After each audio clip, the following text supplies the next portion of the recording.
ආයුබෝවන් අද මම අරගෙන ආවේ රුණි ශිද්‍යාලයේ තාක්ෂණික පීඨයේ තියෙන වටිනා රැකියා අවස්ථාවක් ගැන තොරතුරු. ඒ තමයි ටෙම්පරරි රිසර්ච් ඇසිස්ටන්ට්. තාවකාලික පර්යේෂණ සහායක තනතුරු සඳහා දැන් අයදුම්පත් කැඳවා තිබෙනවා. ඉතින් මේ තනතුරුට තේරී පත්වන කෙනෙක්ට සිදුවනවා තොරතුරු හා සන්නිවේදන් තාක්ෂණ දෙපාර්තමේන්තුවේ අධ්‍යයන කාර්ය මණ්ඩලය සහ දැනට ක්‍රියාත්මක වන පර්යේෂණ ව්‍යාප්තිය සඳහා සහාය දක්වන්න. මෙහිදී ඔබට දත්ත රැස් කිරීම බුදුකාංග පද්ධති නටතු කිරීම සහ පර්යේෂණ වාර්තා සකස් කිරීම වැනි වගකීම් රැසක් පැවරෙනවා. අයදුම් කරන ඔබට තිබිය යුතු මූලික සුදුකම් මොනාද? පළමුවෙන්ම ඔබට BICD උපාධියක් හෝ පරිගණක විද්‍යාව, බුදුකාංග ඉංජිනේරු විද්‍යාව වැනි අදාළ ශ්‍රේෂ්ඨයකින් උපාධියක් ලබා තිබිය යුතුය. එසේම අදාළ ශේෂත්‍රයේ අවම වශයෙන් වසරක අත්දැකීම් තිබීම අනිවාර්ය වේ.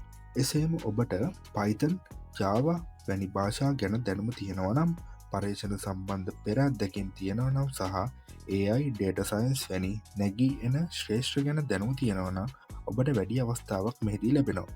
එසේම ඉංග්‍රීසි භාෂා හැකියාවත් මෙහිදී ඉතා වැදගත් කොට සලකනවා. ඉතින් ඔබ මේ සඳහා අයදුම් කරන්නේ කොහොමද? රුණි ශිද්‍යාලයේ වෙබ් අඩවී ඇති අයදුම් පත්‍රය ඔන්ලයින් ඇප්ලිකේෂන් ෆෝර්ම් එක භාගත කරගෙන ඒ සම්පූර්ණ කර යුතුයි.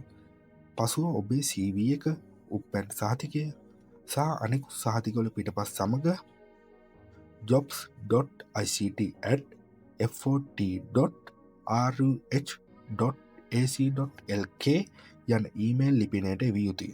එසේම ඊමේල් එක සබ්ජෙක්ට් එක විදිහට Post of Research Assistant ඉරක් DICT 2026 යන්න සඳහන් කරන්න අමතක කරන්න එපා. මේ සඳහා ඇදුම්පත් එවිය යුතු අවසන් දිනය වෙන්නේ 2026 ජනවාරි 31 වෙනිදා. ඉතින් සුදුසුකම් තියෙන අය ඉක්මනින්ම අයදුම් කරන්න.